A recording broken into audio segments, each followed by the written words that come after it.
que eu ia falar? Dúvidas que vocês tiverem. Vocês podem, a gente pode deixar aqui um tempo reservado no final da aula. Então, o que eu sugiro? Que ao longo da aula, como vocês estão com os microfones desligados, e às vezes eu não consigo acompanhar tudo que vocês estão falando aqui do lado, vai marcando as dúvidas aí no caderno, para no final da aula a gente fazer um espaço de perguntas e respostas, tá? Então, vocês podem ir me perguntando aqui do lado, ao longo da aula, que eu vou vendo e vou respondendo. Mas se eu não ler, eventualmente, porque quando eu ponho o slide, essa tela some para mim. Então, se eu não conseguir ler a sua dúvida, repita ela quando eu abrir espaço para a gente tirar dúvidas, solucionar dúvidas. Além disso, eu vou deixar um fórum aberto lá no AVA, que também é um meio de comunicação, professor-aluno, vocês podem deixar dúvidas lá em relação à matéria. Estou estudando depois da aula, fui ler alguma coisa referente a gorjetas, surgiu alguma dúvida, pode deixar lá no AVA, né, no fórum que eu vou abrir na matéria do dia 4 de abril. Vou pôr lá, a aula do dia 4, e vai estar todas essas informações, a aula, o conteúdo de apoio, os exercícios e o fórum, tá? Então, vocês podem entrar em contato comigo lá. Vocês podem também me encontrar no Instagram, @Julense, tá? Tem um Julense ADV, mas esse tá quase que desativado. Então, se vocês quiserem também um meio de comunicação fácil, eu sei que todo mundo entra no Instagram o tempo todo, né? Então, pode também me encontrar lá, fazer pergunta lá, fiquem à vontade, tá? E podem também usar o WhatsApp, aquela regra de que eu só falaria com a Juju, né? Agora nesses tempos estranhos, né? Vocês podem também me mandar o WhatsApp, fiquem à vontade, tá? Quando eu entrar e eventualmente ler lá alguma coisa de vocês, eu respondo, tá bom? Então, não tem problema nenhum. Pode ser por aqui, pode ser pelo AVA, pode ser pelo Instagram, pode ser pelo WhatsApp, por onde vocês quiserem, tá bom? Que eu ficarei à disposição de vocês. Fora a saudade que eu estou, né, dos meus queridos aluninhos, cada um na sua casinha. Vamos começar nossa aula, então, direito do trabalho, tá? Talvez a aula de hoje seja um pouco mais curta, porque eu quero só terminar aquele conteúdo que ficou, né, para depois a gente começar a matéria nova. Vamos ver. A última vez que eu falei que a aula ia ser curta, durou 2 horas, né? Mas prometo que eu não vou me alongar muito, até porque hoje é sábado, sabadô, a gente vai sair para jantar na sacada, não é mesmo? Ninguém aí passeando pela rua. Eu vou colocar aqui os slides, tá? Quando eu colocar o slide, eu provavelmente vou sumir, mas eu volto, tá? Vocês vão me ouvir. Deixa eu ver aqui. Me digam aí, eu vou colocar aqui o primeiro, vocês me digam se está aparecendo.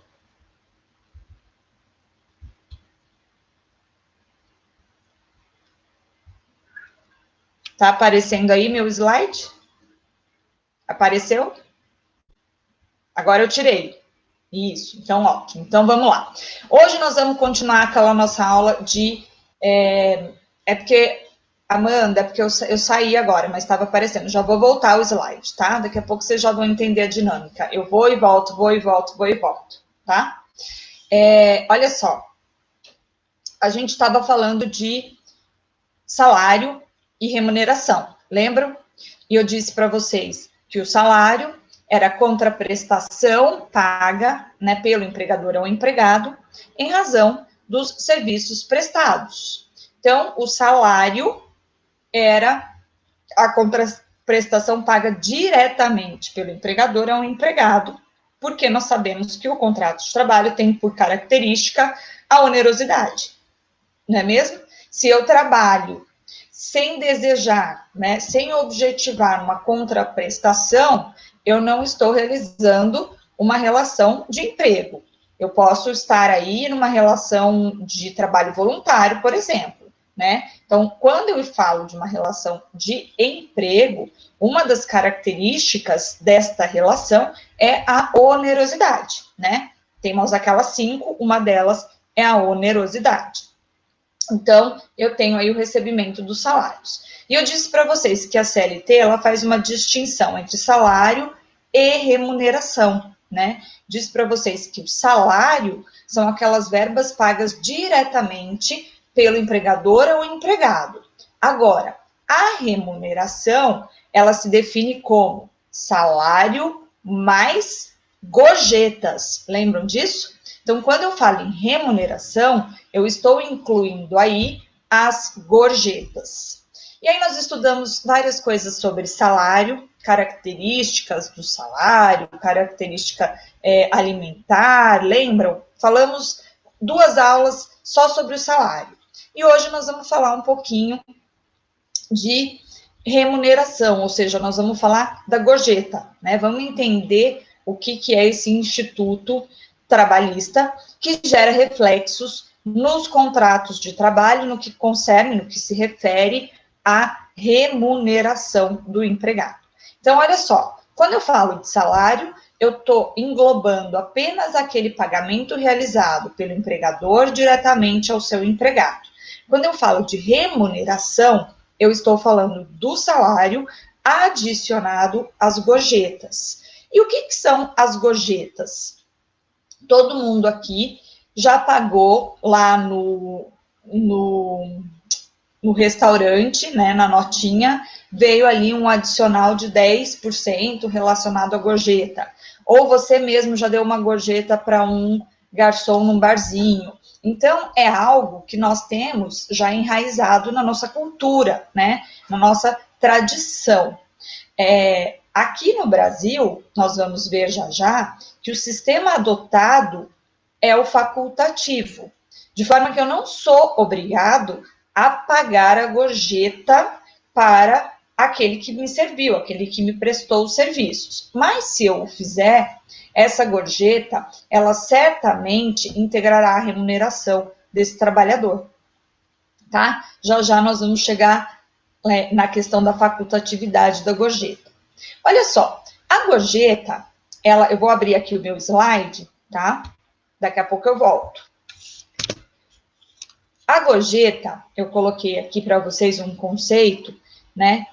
Dizendo que ela é um exemplo de pagamento indireto realizado por terceiros ao empregado em virtude dos serviços por ele realizado. Então, veja só, pessoal, a gorjeta, ela não é paga pelo empregador ao empregado. O que o empregador paga ao empregado, como nós vimos, é o salário, né? Quem é que paga a gorjeta? É um terceiro. É um terceiro que não o empregador. Então, é um pagamento realizado por uma terceira pessoa estranha àquela relação de trabalho em razão dos serviços prestados pelo empregado a ela, tá? Então, se eu vou num barzinho e eu pago uma gorjeta para o garçom, eu estou dando a ele uma gratificação no sentido de ele ter me atendido bem, né? Então, eu gostei de você, gostei do seu serviço, estou aqui uma gorjeta, tá? Então, a gorjeta, ela é paga por terceiros e não pelo empregador, tá? Essa é uma característica importante. E aí, o artigo 457, parágrafo único da CLT, vai indicar a questão que eu disse para vocês, que a gorjeta integra a remuneração do empregado. Então, olha lá, o artigo 457 diz: compreende-se na remuneração do empregado para todos os efeitos legais, além do salário devido e pago diretamente pelo empregador, como prestação, contraprestação dos serviços, as gorjetas que receber. Então, quem é que diz que a gorjeta integra a remuneração? É o 457, parágrafo único da CLT. Eu não estou inventando esse dado, né? Isso está lá na lei. O 457 me diz que a remuneração, ela é constituída por salários mais gorjetas. Ok até aqui? Estão me vendo bem? Estão me enxergando bem? Estão acompanhando? Vai me dando ok aqui do ladinho para eu ter um feedback de vocês.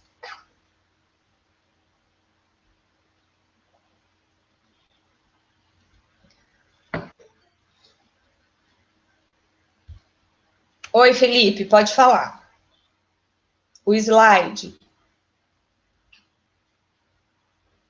Ah, é? Eu tô aparecendo? Ah, então ótimo. Tô aparecendo para todo mundo? É porque ontem eu não tava. Então, beleza. Fechou. Então, ótimo. É porque ontem eu não tava aparecendo. Tava aparecendo só o slide. Então, ótimo.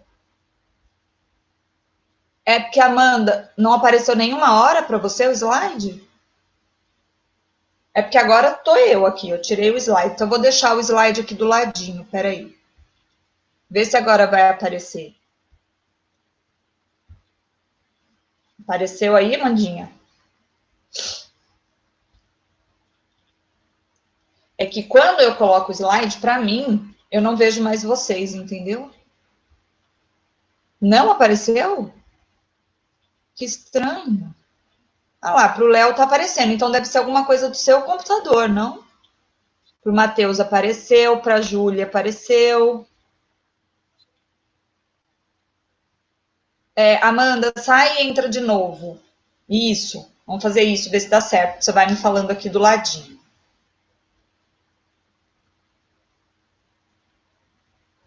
Tá. Então, qualquer coisa você vai me dizendo, tá? Então, nós temos lá, vou aqui de novo, estou eu aqui. Então, nós temos lá o 457 falando para nós que compreende-se na remuneração do empregado para todos os efeitos legais, além do salário, a gorjeta. Então, quando nós falamos em remuneração, nós estamos incluindo aí as gorjetas, tá? E aí, as gorjetas, elas possuem uma classificação, né? A título para que vocês saibam, de curiosidade, né? Existem aí uma classificação das gorjetas. A primeira classificação é aquela gorjeta que nós chamamos de desconhecida. O que é essa? Gorjeta desconhecida é aquela que o empregado recebe, mas o empregador, ele não sabe que o empregado recebe. Então, vamos supor que eu vou lá no supermercado e existe ali aquelas pessoas que me ajudam a levar a compra até o carro, né? E aí vamos supor que eu pego e dou uma gorjeta para esse funcionário. E vamos supor que o empregador ele não saiba que as pessoas dão ali gorjetas para aqueles que os ajudam a levar as compras para o carro, tá? É desconhecida é uma gorjeta que o empregador não sabe que as pessoas estão dando aos seus empregados, né? E aí existe uma discussão se essas gorjetas, ainda que desconhecidas, né, por parte do empregador, elas integrariam ou não a remuneração, mesmo assim, né? E a corrente, a doutrina majoritária, entende que sim, ainda que a gorjeta não seja de conhecimento do empregador, ela tem a mesma natureza e integra a remuneração para todos os efeitos legais, tá? Então, ainda que exista esse recebimento desconhecido por parte do empregador, obviamente que se ele for habitual, ele vai integrar a remuneração do empregado para para todos os fins legais, tá bom? Depois nós temos aquela gorjeta chamada de gorjeta proibida.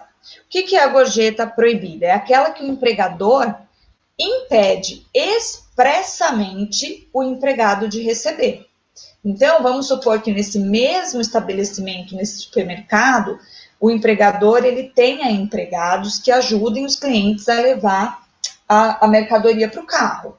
Beleza? Beleza. Aí o empregador, sabendo que costumeiramente os clientes pagam gorjeta para esses empregados, o que ele faz? Ele proíbe o recebimento dessas gorjetas por esses empregados.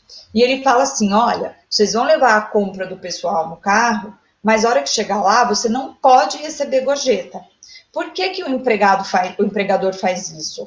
Exatamente pensando na integração desse valor recebido pelo terceiro na remuneração do empregado, o que vai gerar, obviamente, uma repercussão nas verbas que tem por base de cálculo a remuneração e não só o salário. Então, o empregador ele pode proibir o recebimento dessas gorjetas, tá? Agora, vamos supor que mesmo que seja proibida, o empregado, ele burla essa proibição e ele receba essas gorjetas, falar, tô nem aí que o meu empregador disse que eu não posso receber, eu vou pegar sim, é dinheiro, eu vou pegar, né? O que acontece? Essa gorjeta proibida, ela integra a remuneração ou não? Ela integra da mesma forma, ainda que ela seja proibida, tá? O empregador é que tem que arrumar um jeito de fiscalizar o recebimento ou não dessa gorjeta, tudo bem? Então, ainda que proibida, ela vai integrar, sim, a remuneração. Ok? Depois nós temos aqui a ilícita. Eu coloquei a ilícita. A ilícita, a gorjeta ilícita, ela também é chamada de propina, né? Nós sabemos muito bem o que é propina. Então, ela tem por objetivo, na verdade, a corrupção do empregado para que ele pratique um ato ilegal, tá? Então, eu dou uma propina para o empregado, por exemplo, para ele me dizer um segredo da empresa, né? Para ele publicar um segredo da empresa, para ele boicotar algo na empresa. Então, eu estou pagando, dando uma propina para que ele realize algo ilegal. Esse tipo de gorjeta ou de propina, essa sim não integra remuneração, só faltava, né? Então, a ilícita não integra a remuneração do empregado e, além disso, o empregador vai poder até mesmo dispensar esse obreiro por justa causa, não é mesmo? Porque ele está praticando lá um ato de improbidade, que seja, né? Depois, nós temos aquela que nós consideramos como a gorjeta imoral. A gorjeta imoral, ela não chega a infringir a lei como a ilícita, tá? Mas ela viola regras de ordem moral. Ela viola os bons costumes, demonstra o caráter oportunista da pessoa e também não deve integrar a remuneração do empregado, porque é obviamente contrária à boa-fé, né? A boa-fé objetiva que se espere aí, que se espera das pessoas. Aí nós temos aquelas gorjetas chamadas compulsórias, que são as obrigatórias ou as impróprias, tá? São aquelas fixadas na nota, sabe? Cobrada do cliente, que vem lá no finalzinho. Então, essas seriam chamadas as compulsórias. Já vem incluída no pagamento que você vai fazer lá no barzinho. Então, você tomou 10 cervejas no bar, vem o valor das 10 cervejas e sobre esse valor vem calculado um plus de 10% a título de gorjetas, tá? Essas são as compulsórias. E as espontâneas são aquelas que ficam ao livre arbítrio do cliente, se ele quer conceder ou não quer conceder, tá? Ambas, as compulsórias ou as espontâneas, ambas integram a remuneração do empregado na forma do 457, parágrafo 3º da CLT. Então, veja, a desconhecida e a proibida, as compulsórias e as espontâneas vão integrar a remuneração de qualquer forma, tá? As que não integram a remuneração são apenas a ilícita, que é a propina, e a imoral, beleza? Tudo bem até aqui? Vai me dando ok aí. Ô, Cleidionor quer entrar e eu aqui, ó. Raul, Matheus tá aí? Ah, se Matheus não tiver, eu vou puxar aquele bigodão dele. Tudo bem, então, até aqui, pessoal? Até aqui só questões só questões relacionadas a... Ah, ele tá.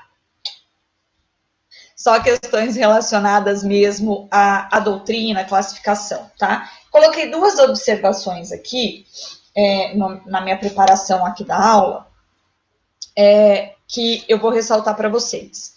Alguém pode pensar, será que o empregado ele pode receber a contraprestação, né, apenas em forma de gorjeta?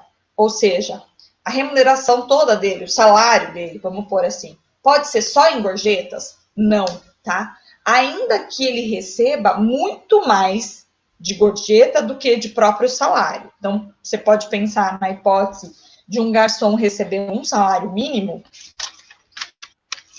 Gente, Raul Gil quer participar da nossa aula. Olha como eu tô famosa. O que é isso? Quem é essa pessoa? Olha só. Então, eu posso, né?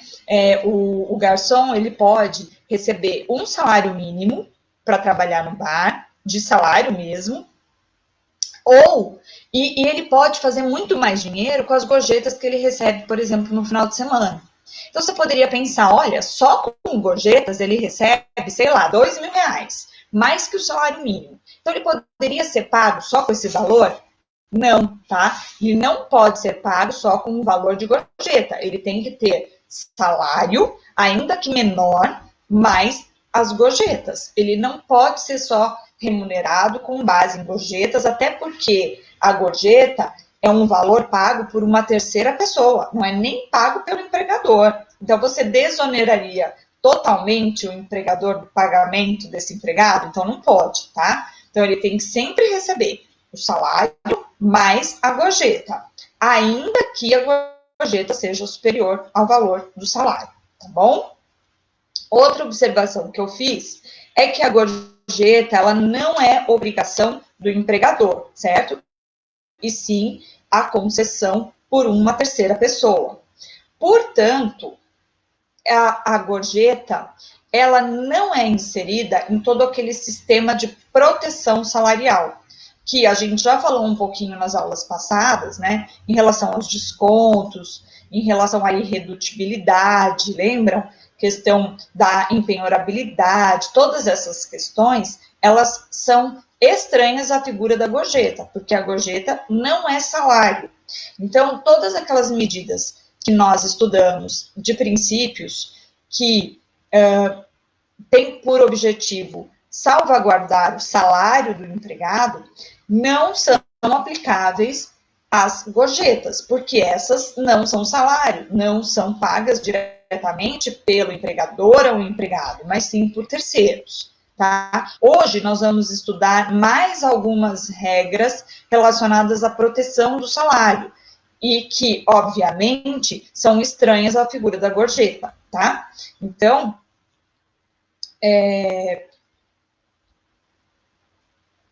se a gente for no artigo 7º da CLT, por exemplo, ele proíbe a redução salarial, mas não a redução das gorjetas, tá?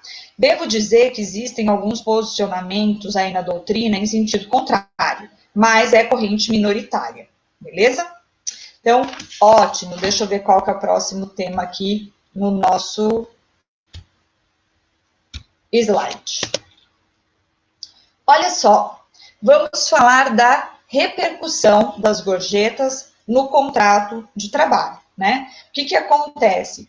Tá bom, já entendi que o meu empregado, ele recebe gorjeta toda vez que ele vai, toda vez que a gente vai lá, por exemplo, no Big Lar, né? Tem um funcionário ali que fica embalando as compras e ele leva até o carro para você. E a maioria das pessoas, por costume, dá lá, um cafezinho aqui para você. O que é o cafezinho? É a gorjeta, né? O que isso vai repercutir na remuneração desse trabalhador e vai fazer com que o empregador tenha que observar no pagamento das verbas salariais? Olha que interessante. A súmula 354 do TST vai me dizer quais são as verbas em que o valor da gorjeta não incide. Olha lá. As gorjetas cobradas pelo empregador na nota de serviço, as compulsórias, né? Ou aquelas oferecidas espontaneamente pelos clientes, as opcionais, integram a remuneração do empregado. Aqui, a súmula 354, ela repete o que está escrito lá na CLT. Aí ela põe vírgula, não servindo de base de cálculo para as parcelas de aviso prévio, adicional noturno, horas extras e repouso semanal remunerado. Essa súmula é de extrema importância, porque ela me diz quais são as verbas em que o valor da gorjeta não vai incidir, tá? Então, eu tenho que lembrar que aviso prévio, adicional noturno, hora extra e repouso semanal remunerado, quando eles forem pagos, não serão calculados com a incidência do valor das gorjetas. Por quê? Explico. Essas verbas adicional noturno, hora extra, descanso semanal remunerado e aviso prévio, que são essas previstas aí na súmula 354, elas são parcelas que possuem o salário como base de cálculo. E eu já disse para vocês que quando eu falo salário, é só a contraprestação paga diretamente pelo empregador ao seu empregado. Se essas verbas têm como base de cálculo e, portanto, são calculadas com base no salário, eu não estou falando que elas são calculadas com base na remuneração. E se eu não falo em remuneração, eu não falo em gorjetas, porque remuneração é salário mais gorjetas. Se essas verbas fossem calculadas, eventualmente, com base na remuneração, eu teria que incluir as gorjetas. Mas, nesse caso, elas são calculadas com base no salário, tá? Salário dia. Então, os parâmetros que eu levo em consideração para o cálculo dessas verbas excluem as gorjetas, porque eu não estou falando em remuneração, eu estou falando em salário. Deu para entender isso, gente? Vai me dando um ok aqui do lado. Entenderam a súmula 354? Né? O cálculo aí é só sobre o salário, não inclui a remuneração, portanto, não falamos em gorjeta. É por essa razão, que a súmula 354 exclui adicional noturno, hora extra, DSR e aviso prévio, porque são parcelas que são calculadas apenas levando em consideração o salário e não a remuneração, ok? Então, a gente tem que entender também a razão da súmula, né? Não só decorar. Por que está escrito isso aí? Porque tem uma razão, obviamente.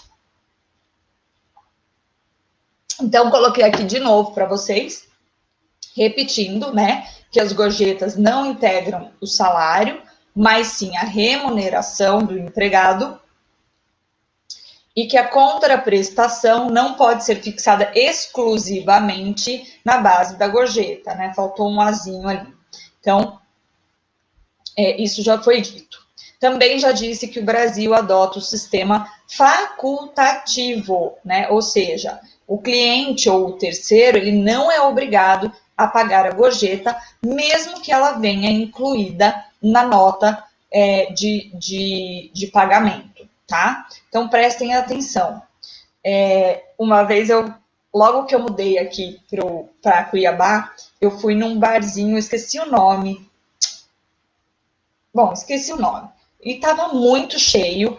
E, gente, eu fui pessimamente atendida. Eu nunca na minha vida pensei em utilizar dessa facultatividade em relação à gorjeta, né? Inclusive, eu nem sei, coitado, se foi o garçom, se foi a cozinha, enfim. Eu sei que eu fiquei tão irritada com a prestação do serviço, né? Muito, muito mal feito, que a hora que chegou para pagar, eu falei pro meu marido, eu falei assim, eu não vou pagar a gorjeta. Juro por Deus, não vou me dar o direito dessa vez de não pagar a gorjeta, porque eu fui muito mal atendida. E aí, o que eu fiz? Chegou a nota, né, para eu pagar a notinha, eu descontei os 10%, paguei. O garçom, no momento do pagamento, ele não se ateve, né, que eu diminuí os 10% da nota. Ele passou o cartão e a gente foi embora. Gente, eu estava descendo a rua, indo para o carro. Esse garçom saiu atrás de mim descontroladamente. Ele veio correndo na rua. Moça, moça, moça. Aí ele virou e falou assim, olha, a senhora não pagou a conta toda, a senhora pagou a menos. Ele falou para mim, eu já estava dentro do carro, ele estava grudado no meu vidro, falando, você pagou a menos, meu patrão vai descontar de mim. Aí eu olhei bem para ele e falei assim, não paguei a menos, eu só não paguei a sua gorjeta. Aí ele olhou para mim, como assim?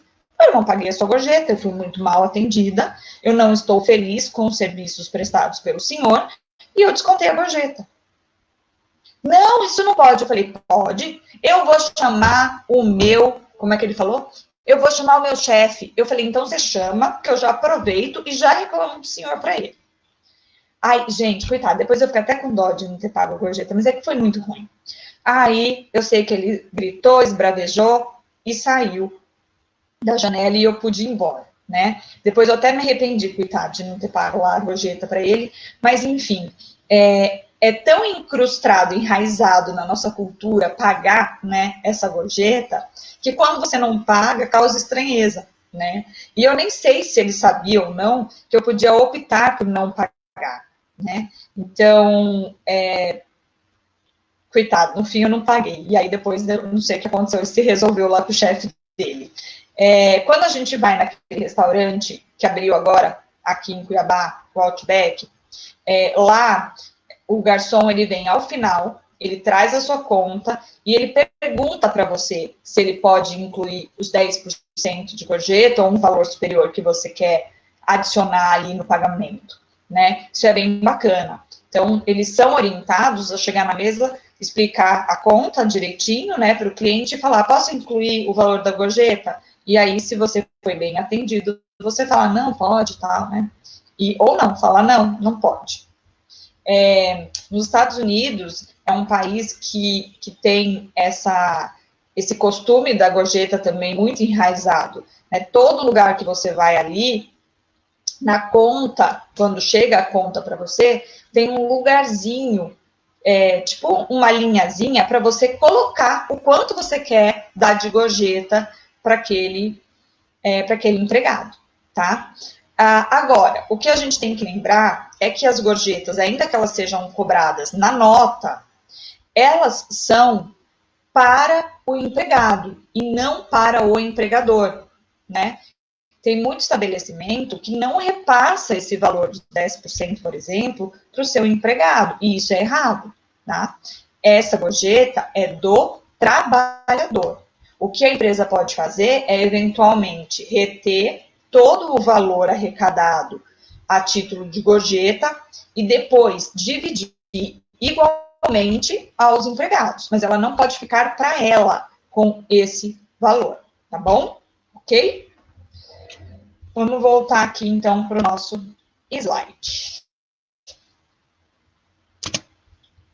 Olha só, eu deixei aqui uma pergunta para vocês.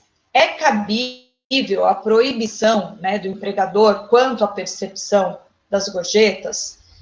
Lá na nossa classificação de gorjetas, eu já falei sobre isso quando eu falei da gorjeta proibida, né? Então, o empregador, já sabendo que se o empregado receber gorjeta, ainda que ele tenha proibido, né? Essa gorjeta vai integrar a remuneração, ele tem que, além de proibir a percepção, ele tem que fiscalizar essa proibição, né? Porque se o empregado, como eu disse para vocês, ainda que proibida a gorjeta, ele a receber, ela vai integrar a remuneração dele de qualquer forma. Não adianta o empregador chegar e falar, não, mas eu proibi o recebimento dessa gorjeta, eu não deixei o meu empregado receber. Mas, você fiscalizou? Né? Você não fiscalizou, e aí ele recebeu. E aí vai integrar sim, porque os riscos do empreendimento ficam, né, a cargo do empregador, Então, se ele proibir, ele tem que arrumar ali algum meio, alguma forma de fiscalizar para ver se esse empregado está mesmo ou não está recebendo as gorjetas, porque se ele receber, vai integrar na remuneração, tá bom? E aí, a gente vai voltar aqui, falar um pouquinho de salário, tá? Que eu não falei lá nas nossas aulas, falar um pouquinho das normas de proteção ao salário. Aqui eu estou falando de salário e não de remuneração, tá? Todos esses artigos que eu coloquei aqui, ó, o 439, o 459, 462, 463 e 465, são artigos da CLT que protegem o salário em face de descontos efetuados pelo empregador. Então, eu vou pegar minha CLT, porque eu não transcrevi, né? Vamos ler esses artigos comigo.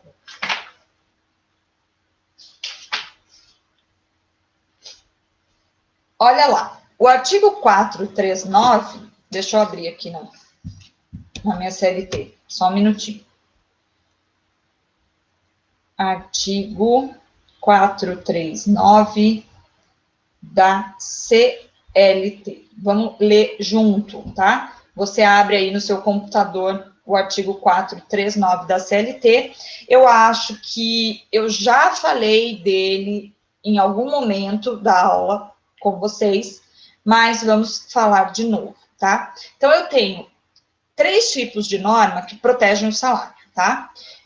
Normas que protegem o salário em face do empregador, em face de credores do empregado e em face de credores do empregador. Nós vamos ver toda essa sistemática agora, tá? Lembrando, mais uma vez, que aqui eu estou falando de salário e não em remuneração, portanto, as gorjetas estão fora desse arcabouço, dessa teia de proteção jurídica, tá? O 439 vai falar o seguinte: é lícito ao menor firmar recibo pelo pagamento dos salários. Tratando-se, porém, de rescisão do contrato, é vedado ao menor de 18 dar, sem assistência dos responsáveis legais, quitação ao empregador pelo recebimento da indenização que lhe for devida.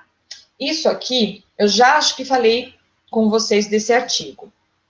É uma forma de proteção dos valores a serem pagos na rescisão contratual. Então, ele diz, olha, o menor de 18, que é o empregado considerado menor pela CLT, né, a gente sabe que ele pode trabalhar em algumas circunstâncias, o empregado menor, ele vai dar recibo dos salários que ele recebe, mas ele não pode, sem a assistência dos seus responsáveis legais, dar quitação lá no final do contrato de trabalho, na sua rescisão. Ele precisa estar assistido por responsáveis legais, portanto, maiores, né, para que não haja qualquer tipo de mácula ou qualquer tipo de prejuízo no pagamento da sua rescisão, tá? Então, é uma norma que tende a proteger o empregado menor de atos realizados pelo empregador. Então, é um exemplo que eu procurei lá na CLT. Agora, vamos ver o próximo artigo que eu coloquei aí. Artigo 459 da CLT. Ele fala o quê? O 459. Ele fala lá, também já falei disso para vocês, que qualquer que seja a modalidade de pagamento, né, qualquer que seja a modalidade de trabalho, o pagamento não pode ser estipulado por período superior a 1 mês. Lembram disso? Devendo ser pago até o 5º dia útil subsequente ao mês vencido, exceto em relação às comissões, percentagens ou gratificações. Eu lembro que eu já falei desse artigo com vocês, né? Então, ele também é um artigo que visa dar proteção ao salário do empregado em relação a atos, mandos e desmandos em face do empregador. Então, eu tenho que receber, fazer um cálculo de período máximo mensal, né? Eu posso receber por dia? Pode. Posso receber por semana? Pode. Posso receber por mês? Posso. Posso receber anualmente? Não. Né? Então, o prazo máximo de pagamento tem que ser 1 mês, observado o 5º dia útil do mês subsequente. Cuidado com as exceções. Gratificações, percentagens e comissões podem não observar esse período máximo de mês. Eu tenho gratificações que são pagas, por exemplo, semestralmente. E ok, tá? O que não pode é as verbas salariais, exceto comissões, percentagens e gratificações, tá bom? O 462, que é interessantíssimo, fala sobre as possibilidades de descontos. Artigo 462 fala sobre a possibilidade de descontos no salário do empregado. Vamos ler. Ele fala assim, ó. Ao empregado é vedado efetuar qualquer desconto nos salários do empregado. Então, a regra geral é que eu não posso sair descontando as coisas do salário do meu empregado. Eu tenho que garantir para ele aquilo que ele vai receber naquele mês. Só que ele coloca uma vírgula e tem as exceções. Ele fala assim, ó, salvo quando este resultar de adiantamentos. Então, por exemplo, eu tenho uma empregada, ela chega para mim e fala assim, empregadora, você pode adiantar para mim R$ 150 esse mês? Porque eu preciso comprar comida lá para casa, tá faltando dinheiro, tá difícil. Você pode me adiantar? Falo, tá bom, eu te adianto. Quando chegar lá no 5º dia útil do mês, que eu vou efetuar o pagamento do salário dela, eu lembro que eu adiantei para ela esses 150. Eu posso descontar? Pode descontar, tá? Então, é um desconto possível. Salvo quando este resultar de adiantamentos, dispositivo de lei, algum valor que a lei estipule possível de se descontar do salário, ou de contrato coletivo, tá? Então, essas 3 possibilidades eu posso. Tem lá uma verba estabelecida em acordo ou convenção coletiva que eu posso descontar depois dos salários. Posso fazer esse desconto? Pode, tá? Desde que esteja convencionado ali pelos diplomas do direito coletivo. E aí ele vai falar o seguinte, olha, além dessas situações, adiantamentos, disposição de lei, de acordo com convenção coletiva, existe uma outra possibilidade de desconto do salário do meu empregado. No parágrafo 1º ele fala, em caso de dano causado pelo empregado, o desconto será lícito desde que esta possibilidade tenha sido acordada ou na ocorrência de dolo do empregado. Então, cuidado. Na situação de o empregado causar ao empregador algum tipo de dano, né? Vamos supor, eu tenho uma loja de cristais, né? Esses cristais são cristais caríssimos, trazidos sei lá de onde, e eu tenho uma empregada que cuida, que limpa, que faz a manutenção dessas peças. Vamos supor que ela quebra uma dessas peças de um valor considerável.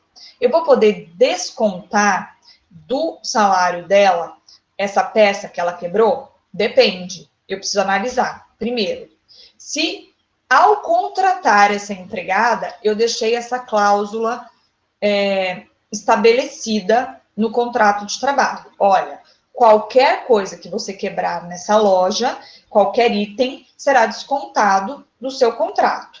Ok, eu posso descontar nessa hipótese. Agora, se eu não pactuei com ela a possibilidade de desconto, né, na eventualidade dela quebrar uma peça, quebrar um vaso de cristal, aí eu vou ter que perceber, né, vou ter que entender se ela agiu com dolo, porque é apenas nessa hipótese que a lei possibilita que eu realize esse desconto. Então, o que vai acontecer? Se ela quebrou o vaso, né, porque esbarrou sem querer, e, portanto, agiu com culpa e não com dolo, e não existe essa cláusula possibilitando esse desconto, eu não vou poder descontar do salário dela. Agora, se ela quebrou o vaso, porque eu chamei a atenção dela alguns minutos atrás, e ela ficou com raiva, e ela pegou o vaso mais caro da loja e jogou no chão, ela agiu com intenção, com dolo.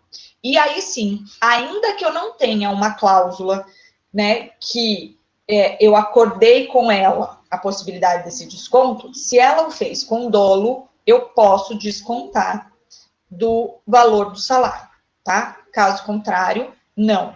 Então, quando que eu posso fazer descontos no salário do meu empregado? Primeiro, descontos relativos a adiantamentos, né? Depois, previsão expressa na lei ou previsão em acordo ou convenção coletiva, tá? Aí eu posso descontar. Ou então, em caso de prejuízos causados, se eu estabeleci no acordo, né, no contrato de trabalho, que esses descontos seriam realizados, ou então, se o empregado agiu com dolo no causamento não, né? Na causa desse prejuízo, tá? Só assim. Entendido até aqui?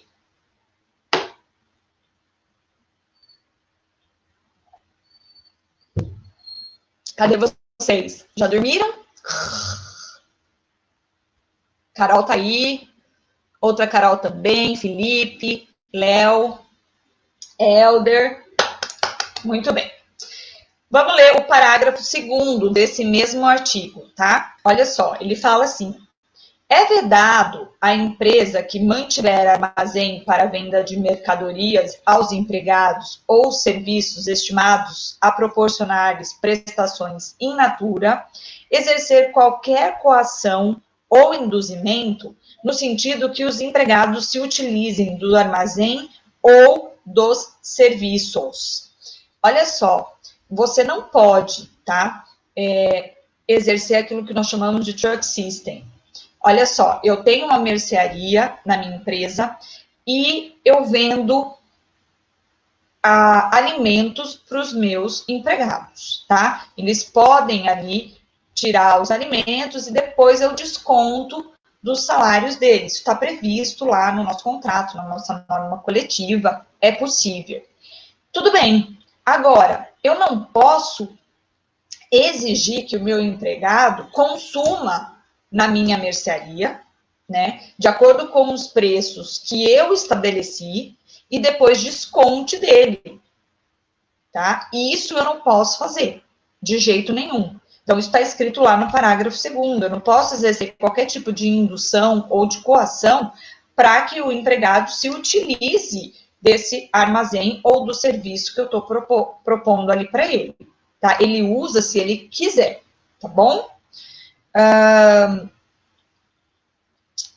Depois, no parágrafo 3º do mesmo artigo, ele fala: sempre que não for possível o acesso dos empregados a armazéns ou serviços não mantidos pela empresa, é lícito à autoridade competente determinar a adoção de medidas adequadas, visando que as mercadorias sejam vendidas e os serviços prestados a preços razoáveis, sem intuito de lucro e sempre em benefício dos empregados. Então, a gente tem aqui a lei, de novo, reafirmando que, ainda que eu tenha ali um mercadinho, né, que consuma ali insumos, que ofereça insumos para os meus empregados, os valores que eu cobro ali daquele mercado, eles devem ser razoáveis, né? Eu não posso, por exemplo, eu tenho uma fazenda afastada de tudo, e eu posso ter ali naquela fazenda um mercadinho para que os empregados que ali trabalham comprem um arroz, um feijão, né, uma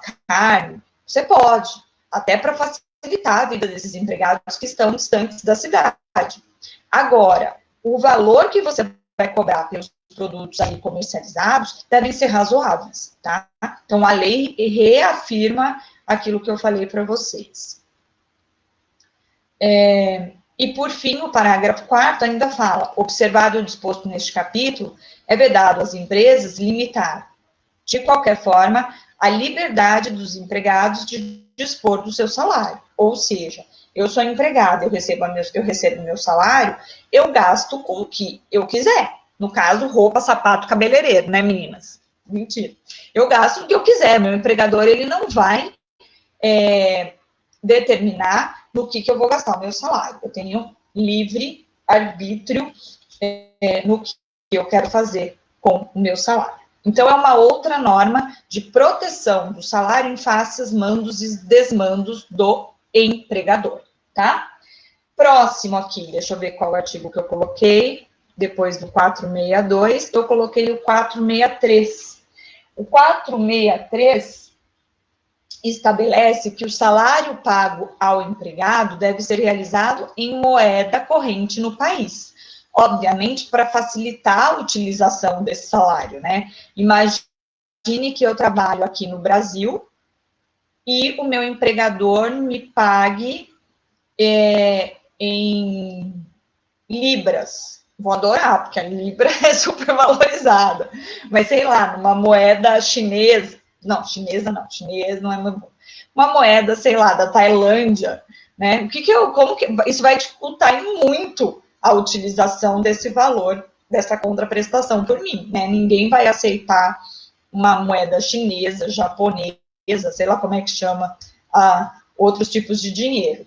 Então, tem que ser em real. Se eu trabalho no Brasil, real, tá bom?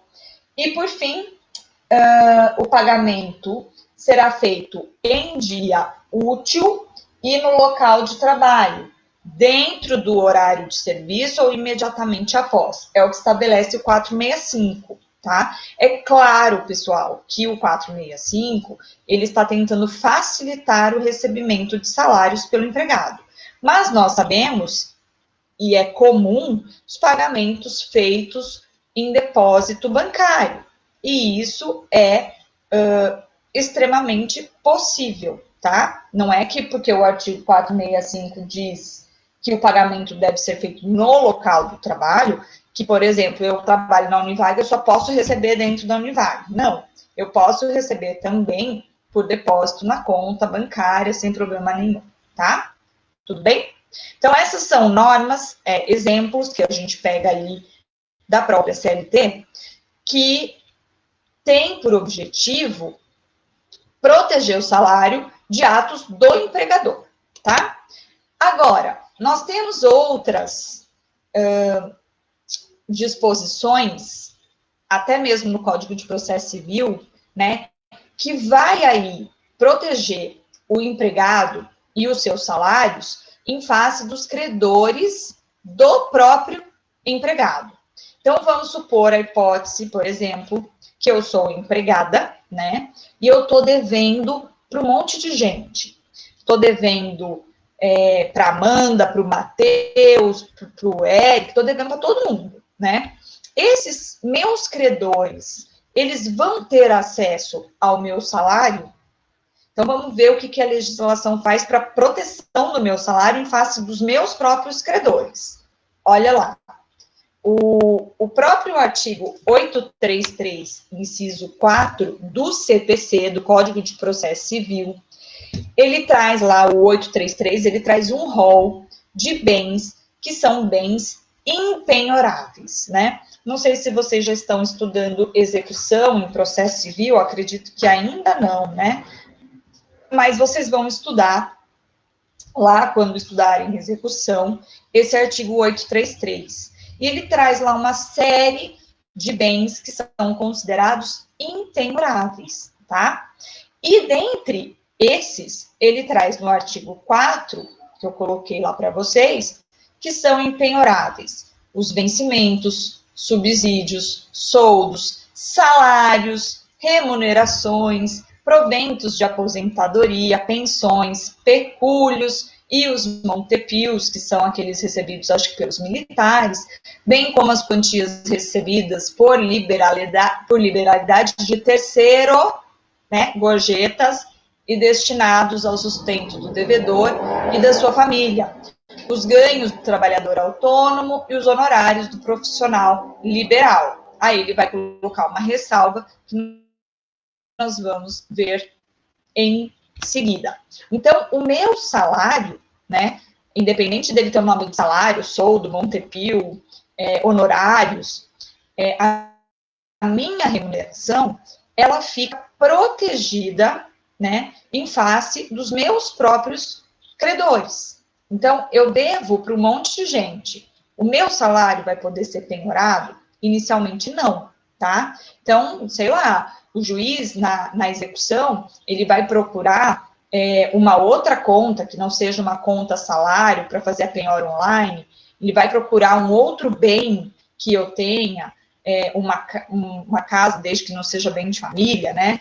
Ele vai procurar um carro para penhorar esse carro, depois fazer o leilão e pegar o dinheiro e pagar o meu credor, mas o meu salário não.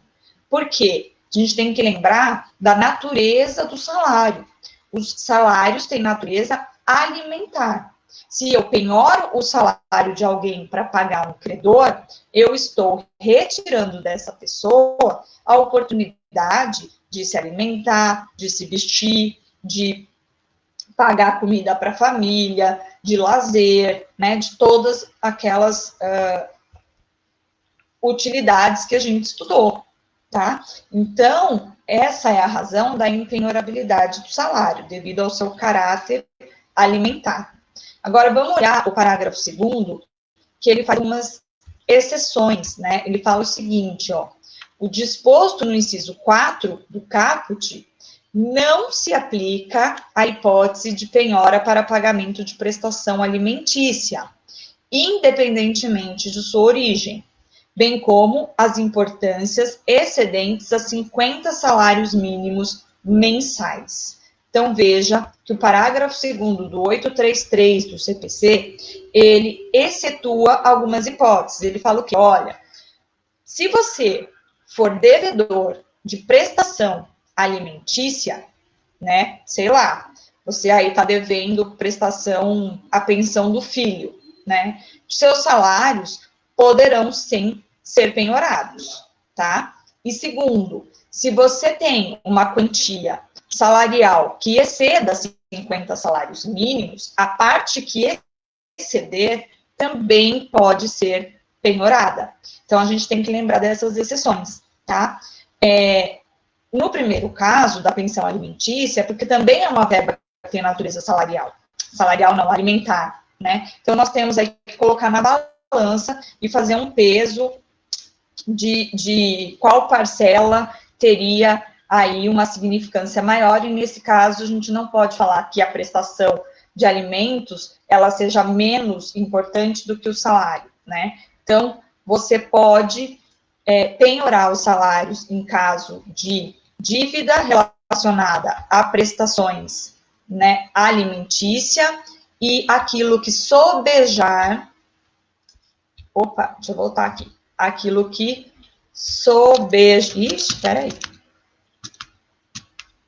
aquilo que sobejar a 50 salários mínimos, tá bom? Então, lembrem que os salários são impenhoráveis, mas que existem essas exceções, tá? Isso tá lá no 833 do CPC, tá bom?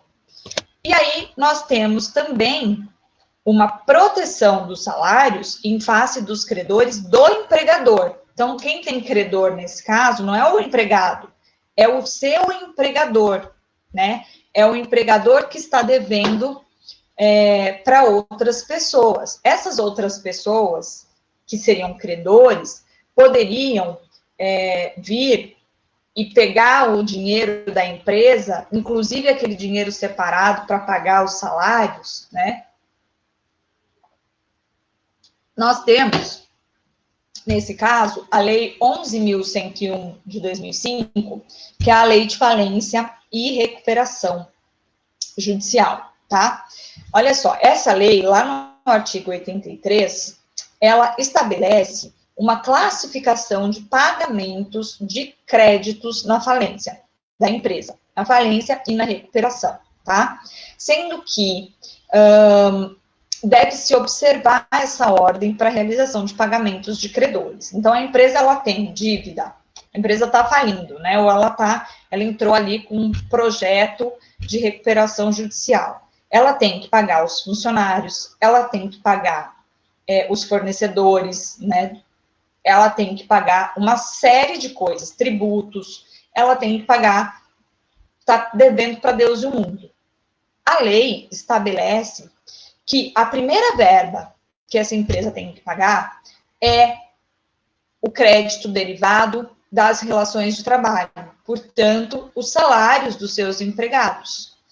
É verdade que a lei estabelece um limite, né, de até 150 salários mínimos por credor, e aqueles decorrentes de acidentes de trabalho, as indenizações decorrentes de acidentes de trabalho. Essas verbas estão no topo da lista de pagamento das empresas que abrem falência ou recuperação judicial. Depois é que nós temos aí o pagamento de tributos, pagamentos de fornecedores, existe toda uma hierarquia no pagamento de verbas. E veja que os salários, eles estão lá em primeiro lugar. Então, a primeira coisa que a empresa tem que pagar são os salários, tá? É verdade que eles estão aí limitados a 150 salários mínimos por credor, por empregado, tá? Mas não deixam de ter aí uma posição privilegiada no pagamento entre os credores do empregador. Então, lembrar sempre desses artigos da CLT que protegem, né, o salário dos mandos e desmandos do próprio empregador, lembrar da impenhorabilidade prevista no CPC com relação aos devedores do próprio empregado, né, que não podem, em regra geral, penhorar os salários do seu empregado. E depois nós temos, por fim, a lei de falência, trazendo uma ordem hierárquica em que os salários dos empregados devem ser os primeiros a ser pagos, ainda que limitados a 150 salários mínimos. E, além disso, aquelas verbas que são decorrentes, as indenizações decorrentes de acidente de trabalho, tá bom? Então, com isso, a gente fecha aqui as regras de proteção ao salário do empregado. Vamos agora entrar na última parte da nossa aula e falar um pouco de equiparação salarial. Preciso saber se até aqui está tudo bem.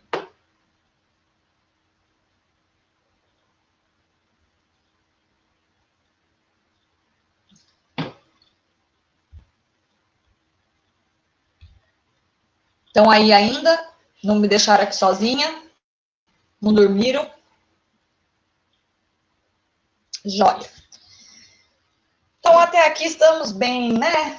Olha que sábado maravilhoso.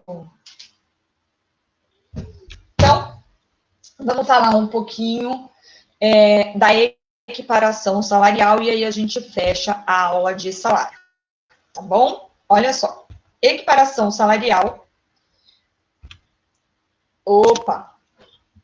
ela advém do princípio da isonomia, né? Vamos começar pelo começo.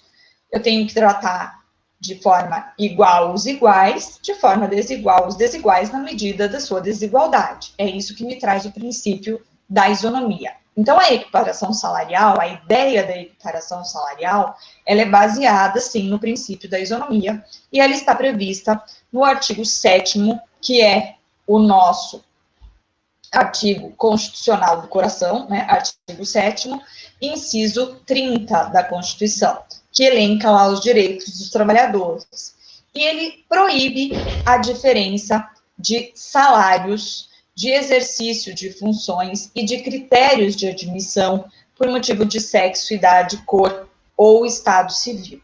Então, essa é a fundamentação constitucional do nosso Instituto Equiparação Salarial, baseado no princípio da isonomia. E, além disso, nós temos um artigo na CLT que trata da questão da equiparação salarial.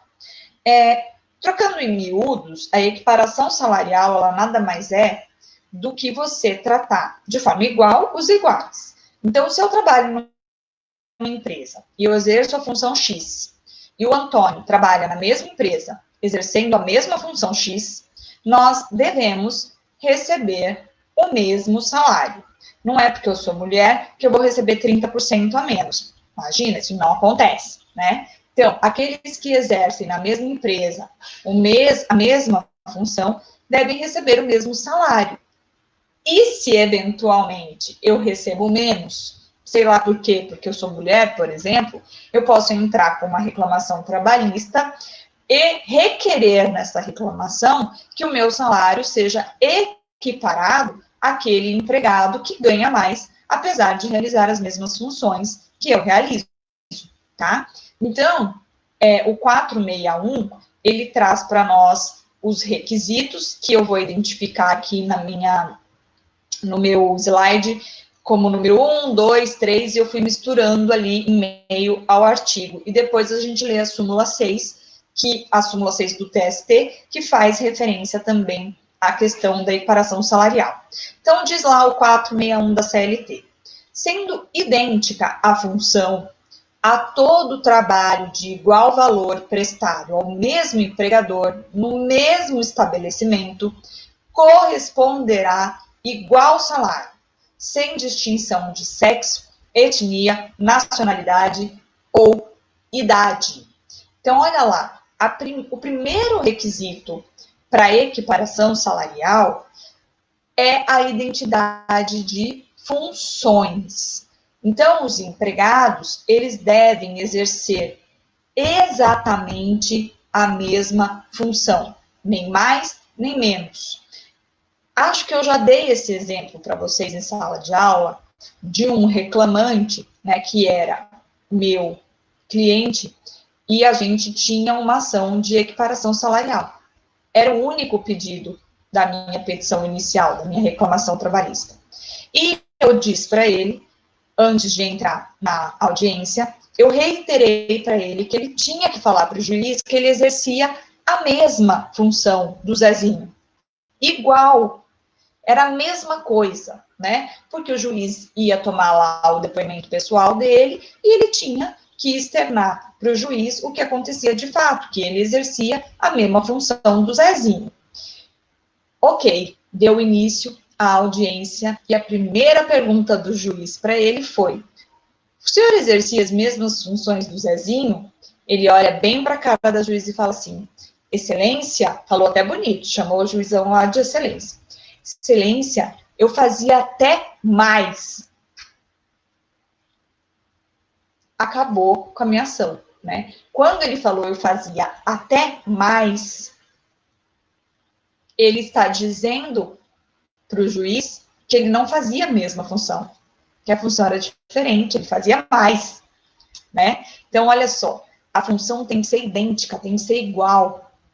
E quando nós falamos em função igual, mesma qualidade, mesma perfeição técnica, mesma quantidade, mesmo tudo, não pode ser mais nem menos. Ah, eu fazia até mais, mas eu ganhava menos. Uai, então você não fazia igual, né? Então, a identidade tem de ser identidade de função, tá? Além disso, o 461 caput traz um segundo requisito.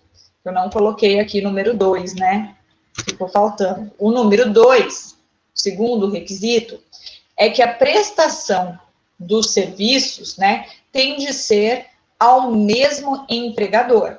Eu não posso pedir equiparação salarial, por exemplo, em relação a um empregado que trabalha numa outra empresa que não é a minha, né? Ah, o Zezinho faz a mesma função que eu, só que ele trabalha na Sadia, eu trabalho na Seara, né? Eu quero equiparação salarial com ele, eu posso? Não, tá faltando um requisito aí, mesmo empregador. Agora, doutrina majoritária entende que é aceito o pleito de equiparação salarial quando nós falamos de empresas diferentes, mas que pertençam ao mesmo grupo econômico. Vocês já sabem o que é grupo econômico, né?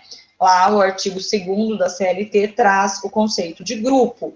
Então, se eu tenho duas empresas que são diferentes, mas constituem o mesmo grupo econômico, eu posso sim pedir a equiparação salarial com o empregado que trabalha nessa outra empresa e que exerce as mesmas funções que eu, tá? Então, mesmo empregador, leia-se também mesmo grupo econômico. Até porque vocês estudaram com a professora Narana, grupo econômico, e nós sabemos que nós utilizamos a tese do Godinho, né, de empregador único. Quando a gente fala em grupo econômico, a gente está visualizando aquela relação como se o grupo fosse um só empregador. Então, é possível você pedir a equiparação salarial de um outro trabalhador que trabalhe numa outra empresa, mas desde que essa empresa seja do mesmo grupo econômico, ok? Então, vamos lá. Eu preciso de identidade de funções e de prestação de serviços ao mesmo empregador. Isso para a equiparação. Aí o parágrafo 1º desse artigo fala assim, ó, trabalho de igual valor para os fins deste capítulo será o que for feito com igual produtividade, com a mesma perfeição técnica, entre pessoas cuja diferença de tempo de serviço para o empregador não seja superior a 4 e a diferença de tempo na função não seja superior a 2 anos. Olha só, trabalho de igual valor é aquele que é feito com mesma produtividade, mesma perfeição técnica, entre pessoas cuja diferença de tempo de serviço na função não seja superior a 2 anos. Olha só o que ele está falando aqui, prestem atenção. Eu posso estar ali na empresa trabalhando há 10 anos, tá? Só que eu mudei de função durante esses 10 anos. Eu trabalhei 3 anos como secretária e agora eu trabalho na contabilidade, né? Ou trabalho em outro setor da empresa. Eu estou trabalhando na empresa há mais tempo, mas a minha função, ela modificou-se agora. Então, quando eu vou verificar esse tempo não superior a 2 anos, né, com o meu paradigma, eu tenho que levar em consideração a função que eu estou exercendo, e não o tempo total de serviço na empresa. Porque eu posso ter mudado de função ali, né, em decorrência do serviço, fui promovida, mudei de cargo, mudei de função. Então, essa análise de tempo, ela tem que ser feita sempre quando eu estou falando de função, tá?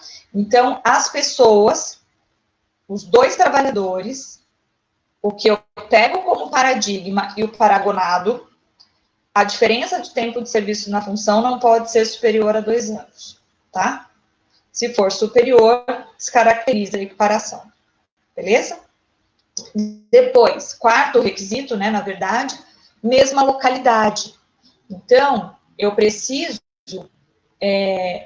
requerer a equiparação salarial, né, com relação a trabalhadores que estejam ali no mesmo município ou municípios que pertençam à mesma região metropolitana. Isso vai se dar muito na questão do grupo, né? Então, vamos supor que eu tenho empresas do mesmo grupo econômico, mas que estejam em localidades diferentes. Por exemplo, eu tenho uma empresa do mesmo grupo aqui em Cuiabá e uma empresa do mesmo grupo em São Paulo. Quando a gente fala Cuiabá e São Paulo, nós não estamos falando de mesma localidade, porque não é o mesmo município, não é a mesma região metropolitana, tá?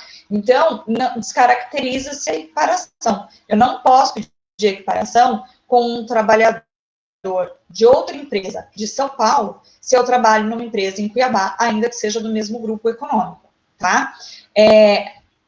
O TST, ele estendeu essa questão de mesma localidade para municípios que pertençam à mesma região metropolitana. Então, por exemplo, Cuiabá e Várzea Grande são municípios diferentes? São, mas que estão inseridos na mesma região metropolitana. Então, eu posso, né, requerer a equiparação salarial com um empregado de uma empresa de Várzea Grande que seja do mesmo grupo econômico, tá? Porque Várzea Grande é considerada mesma localidade, tá? Agora, se sair da região metropolitana, sair do estado, você não pode mais, você perde essa possibilidade, tá?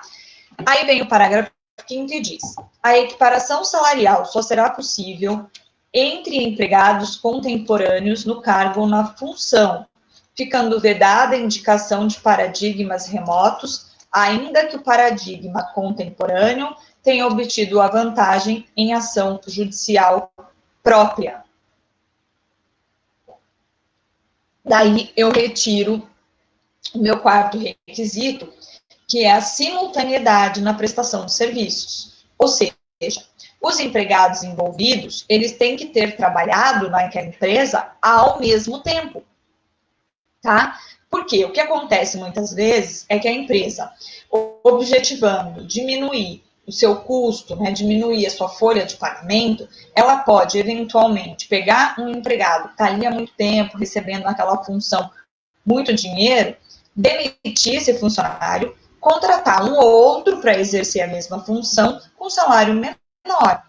E aí, esse que está exercendo essa função que foi contratado para ela, em razão da dispensa daquele anterior que recebia mais, ela pode falar, opa, eu estou sabendo que aquele recebia mais, vou entrar com uma ação de equiparação. Ela pode? Não, tá? Porque a partir do momento que eu dispensei, eu posso contratar outro para exercer a mesma função, desde que ele aceite o salário que eu ofereci, tá? O que eu não posso é ter dois funcionários, né, ali, ao mesmo tempo, trabalhando na mesma função, com salários diferentes, tá? Aí sim é cabível a equiparação. Agora, se eu mando um embora e contrato outro, aí eu posso pagar diferente, o valor é menor, tá bom?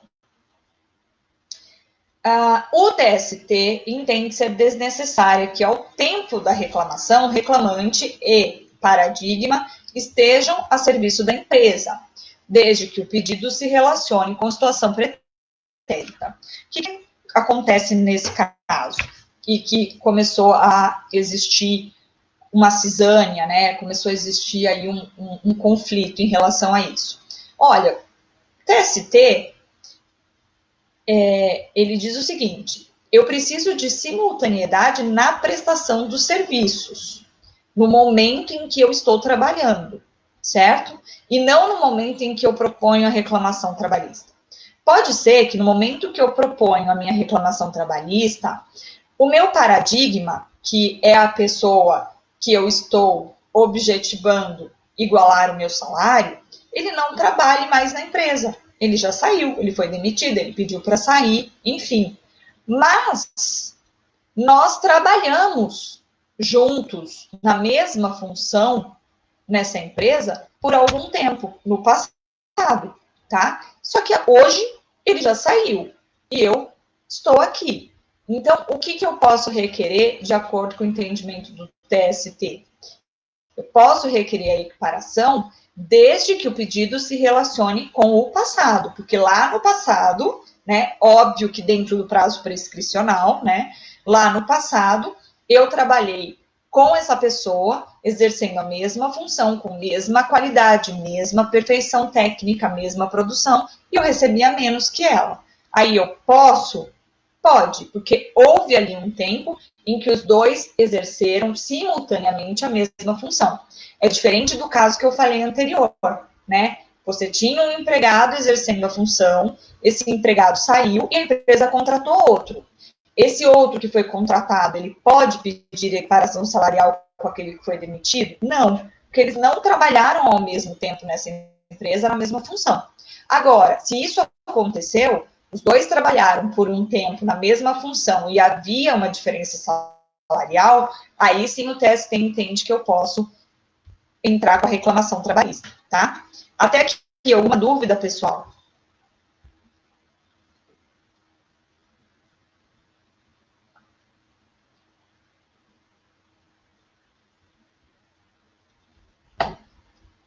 Tudo ok?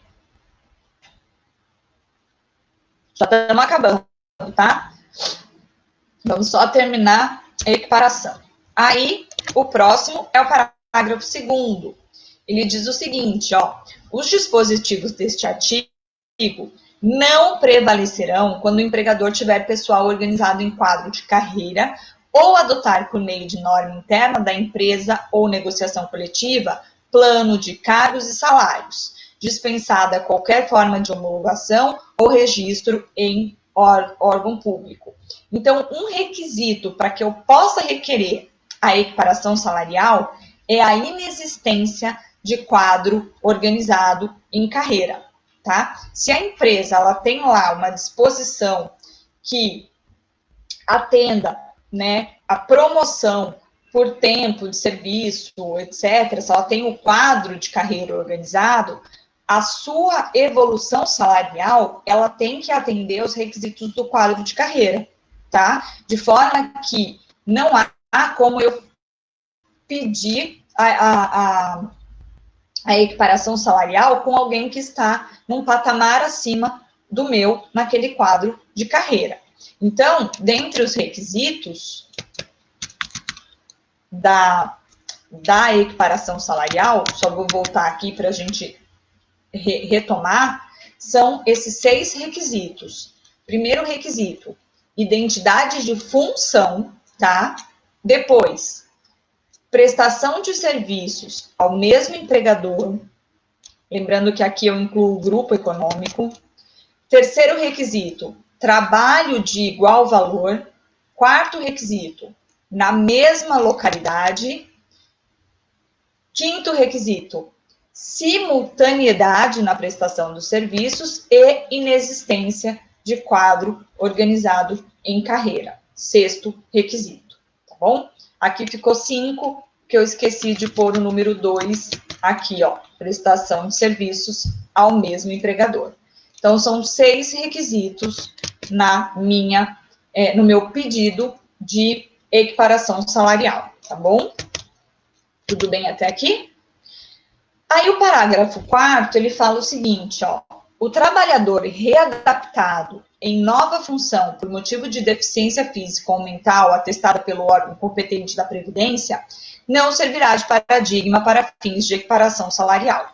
Gente, isso é óbvio, né? Vamos supor que eu tenho um empregado que exercia a função X, recebia R$5.000. Eu exerço a função Y na empresa e recebo R$4.000. Aquele empregado que recebia R$5.000 e que exercia função diferente, sofreu um acidente de trabalho, por exemplo. E aí, quando ele volta, ele é readaptado, porque ele ficou com algum tipo de deficiência, seja física ou mental, e a empresa o readaptou para uma nova função. Ou seja, ele cabe agora na função que eu faço. Então, nós dois estamos agora exercendo a mesma função Y. Só que ele continua recebendo 5, porque ele não pode ter os salários reduzidos, e eu continuo recebendo os 4. Eu posso pedir equiparação salarial com essa pessoa que foi readaptada e que ganha mais que eu? Não, tá? Obviamente, tá? Isso o parágrafo 4º deixa explícito, tá bom? E parágrafo 6º diz que no caso de comprovada discriminação por motivo de sexo ou etnia, o juiz determinará, além do pagamento das diferenças salariais, multa em favor do empregado discriminado no valor de 50% do limite máximo dos benefícios do regime geral de previdência. Isso foi incluído recentemente, né, com essa lei 13.467 de 2017, com reforma, e trouxe aí, além da diferença que você vai receber, né, dos salários, que são diferentes, se for comprovada que essa diferença existia por discriminação de sexo ou etnia, o juiz ainda estabelece uma multa no valor aí de 50% do limite máximo dos benefícios concedidos pela Previdência Social, tá bom?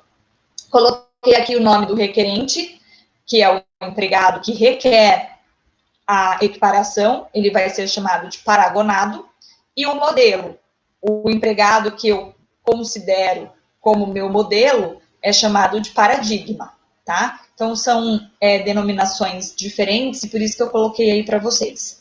Requerente é o paragonado, e o empregado modelo é o paradigma, aquele que eu objetivo o mesmo salário. E aí, para fechar, eu trago aqui a súmula 6 do TST,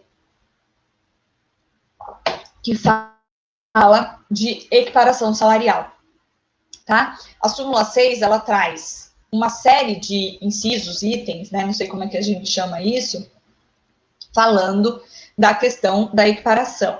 Então, aqui no inciso 1, ó, ela vai estabelecer que aquele quadro organizado de pessoal que afasta a incidência da equiparação, que a gente acabou de falar, né? Ele só vai ser considerado válido se ele for homologado pelo Ministério do Trabalho. Então, se eventualmente a empresa, na sua defesa, ela fala assim para o juiz, olha, não cabe equiparação salarial do Zé com o Antônio, porque aqui nessa empresa existe um quadro organizado de carreira, né, que é uma excludente do pedido de equiparação, como a gente já viu. Só que, no caso da minha empresa, esse quadro de pessoal, né, ele não foi homologado pelo Ministério do Trabalho. O que vai acontecer? Vai ser cabível a equiparação salarial, porque o TST entende que, para que seja válida essa exclusão da equiparação, esse quadro de pessoal organizado em carreira tem de ser homologado pelo Ministério do Trabalho. Se não for, ele é inválido e aí vai incidir a equiparação, tá bom? Ele exclui dessa exigência as entidades de direito público, da administração direta, autárquica e fundacional, sendo que esse quadro para essas entidades basta que ele seja aprovado por ato administrativo da autoridade competente, não precisa de homologação do Ministério do Trabalho, tá? Só as entidades de direito público, da administração direta, autárquica e fundacional, tá bom? Inciso 2 fala que, para efeitos de equiparação de salários, em caso de trabalho igual, conta-se aquele tempo de serviço na função e não no emprego. É aquilo que eu disse para vocês. Pode ser que eu seja empregada da empresa há 10 anos, mas que eu estou naquela função há apenas 1. Aí eu vou ter direito à equiparação? Não, porque eu preciso observar aqueles 2 anos, tá? Então, é na função e não no emprego. Item 3 diz que a equiparação salarial só é possível se empregado e paradigma exercerem a mesma função, desempenhando as mesmas tarefas, não importando se os cargos têm ou não a mesma denominação.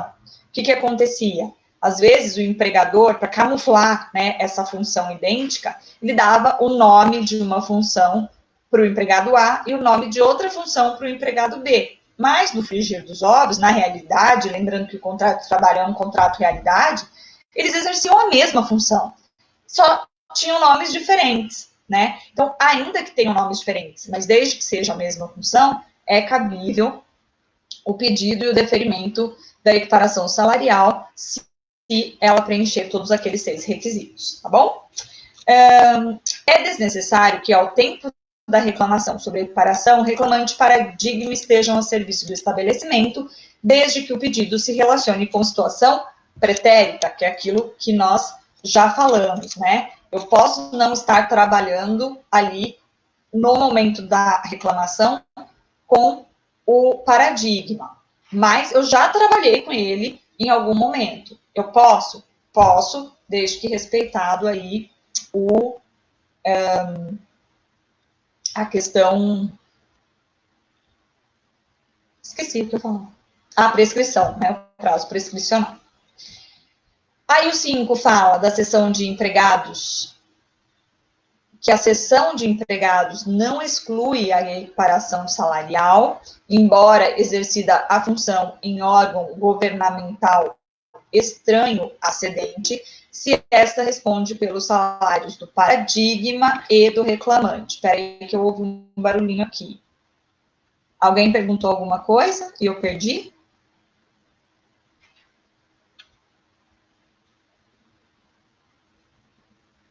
Não, tá tudo bem. Alguém será que quis entrar e eu perdi? Não, tudo certo. Beleza. Então tá, deixa eu voltar aqui. Estamos acabando, tá, pessoal? Só mais um pouquinho, prometo. Ó. Deixa eu ver o que é. Com relação a esse inciso 6, eu vou propor para vocês um trabalhinho, tá? Então, eu vou deixar para que vocês leiam o inciso 6 em casa e que vocês me respondam as perguntas que eu vou fazer, tá? Então, segura aí o inciso 6. Vamos para o 7. Desde que atendidos os requisitos do 461, é possível a equiparação salarial de trabalhos intelectuais ou do trabalhador intelectual, que pode ser avaliado por sua perfeição técnica, cuja aferição terá critérios objetivos. O que se discutia, né, é que o trabalhador intelectual, por exemplo, o advogado, né, não poderia ter ou pedir equiparação salarial, porque não se teriam critérios de aferição para dizer que a função é a mesma, né? O TST colocou entendeu aí e colocou uma pá de cal nessa discussão, dizendo que a equiparação salarial de trabalho intelectual também é possível, ok? Depois o 8 vai falar de ônus de prova, né? Lembrando que é do empregador o ônus de prova de fato impeditivo, modificativo ou extintivo da equiparação salarial. Isso nem precisava ser dito, né? Por quê? Porque nós sabemos que aquele que alega prova aquilo que alega e o réu vai provar fato impeditivo, modificativo ou extintivo do seu direito, tá? Se houver qualquer questão que venha se sobrepor e impedir a equiparação, fica como ônus do empregador provar isso no processo, tá? Na ação de equiparação, a prescrição é parcial, só alcançando as diferenças salariais vencidas no período de 5 anos que procedeu ao ajuizamento da ação. Aqui, a aplicação do prazo prescricional quinquenal também para as verbas relacionadas à equiparação salarial. Também não tem segredo nenhum, tá? E o 10 vai falar do conceito de mesma localidade, que a gente já falou, que se refere a princípio ao mesmo município ou a municípios distintos que comprovadamente pertençam à mesma região metropolitana, tá bom? Então, com isso, a gente fecha aqui a questão da equiparação salarial. Vou deixar para vocês a aula gravada, vou deixar toda a parte escrita, né, o material complementar, vou deixar a questão que eu quero que vocês debatam, não entre vocês, mas com vocês e com os livros, né, que se relaciona ao item 6 dessa súmula, e aula que vem a gente já começa com aula nova. Pessoal, alguma dúvida que vocês queiram se posicionar agora, nesse momento? Depois vocês podem me mandar as dúvidas pelo AVA, pelo WhatsApp, pelo Instagram. Estou aqui esperando dúvidas. Não me abandonem. Tudo certo? Então tá. Qualquer dúvida que eventualmente surgirem, vocês podem me mandar, tá bom? Gente, estou morrendo de saudades. Fiquem com Deus, se cuidem, fiquem em casa, tá? Para cuidar de vocês, cuidar dos seus pais, dos seus avós. Fiquem bem. Se Deus quiser, já a gente está de novo juntinhos, tá bom? Eu vou acompanhando vocês aqui pelo Instagram, tá bom? Um beijo, tô morrendo de saudades. Vou terminar aqui a gravação.